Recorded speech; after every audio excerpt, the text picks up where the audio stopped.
קוראים לי דלית דרורי. הרקע שלי הוא מתחום של מחול, התחלתי כרקדנית, אחר כך למדתי ללמד ריקוד ואקדמיה, ואיכשהו התחלתי עם הפיטנס ועם האירובי, והתגלגלתי לפילאטיס ששם ככה התמקצעתי, זה ככה הכי הרבה שנים, כבר 15 שנים בפילאטיס, מכשירה מדריכים בווינגייט כבר הרבה שנים, ובעצם כל הזמן חוקרת את הגוף מכל מיני כיוונים. הקורס האחרון שעשיתי היה של הרכבות האנטומיות, שגם ככה מכוון לפאשיה, והגעתי לקורס הזה ממש עם הרבה ציפייה לחקור יותר לעומק את הידע שמאחורי התחושות שככה אנחנו מתחילים להרגיש בכל מיני דיבור על הפאשיה, הגלילים שנכנסו לעולם שלנו, הכדורי עיסוי. אז יושבת אותה מדריכה ושוקלת לבוא לקורס כזה. מה המלצתך? לבוא, לגמרי לבוא. אנחנו גם כמה וכמה מדריכות ותיקות, ולא שככה, וכולנו מרגישות שזה תורם לנו מאוד. נפלא. זה באמת קורס שאני רק יכולה להמליץ עליו מפה עד השמיים. נפלא. תודה רבה.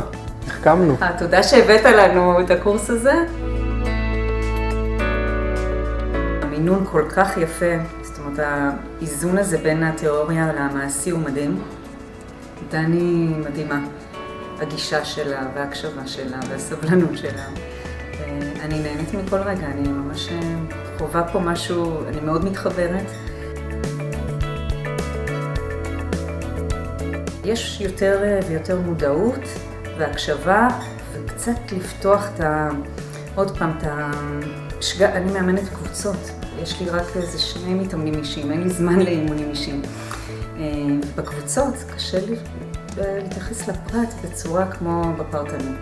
ודווקא הצורת דיבור, ההנחיה שלנו, שהיא נותנת פה יותר כלים, זה להגיע לפרט, בתוך הקבוצה.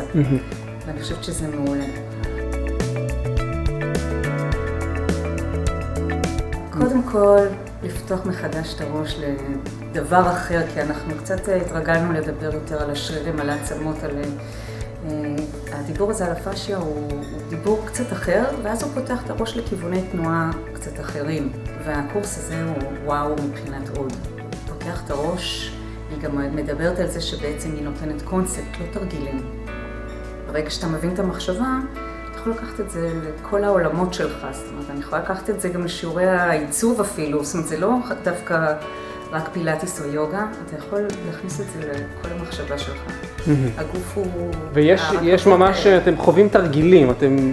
אפילו באותו תרגיל פתאום קצת הנחיה אחרת, קצת זווית אחרת, קצת לחפש כיוונים אחרים טיפה. זה תמיד מרענן את שיכול לא... תמיד לחפש בשיעורים לרענן את ההנחיה שלי. שוב, לא ליצור איזה משהו מקובע.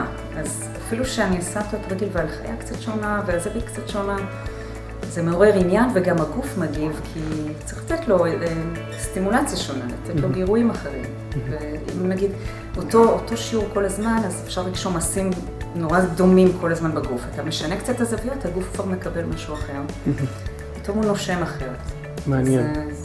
אני חושבת שזה חשוב לגוון לגוף כל הזמן, ולגוון לנו כמדריכים. כן. אז יש פה רפרטואר, בעצם נפתח עולם לרפרטואר חדש של... כן, אפילו להנחיה חדשה בתוך רפרטואר, וגם רפרטואר חדש. זאת אומרת, זה גם וגם.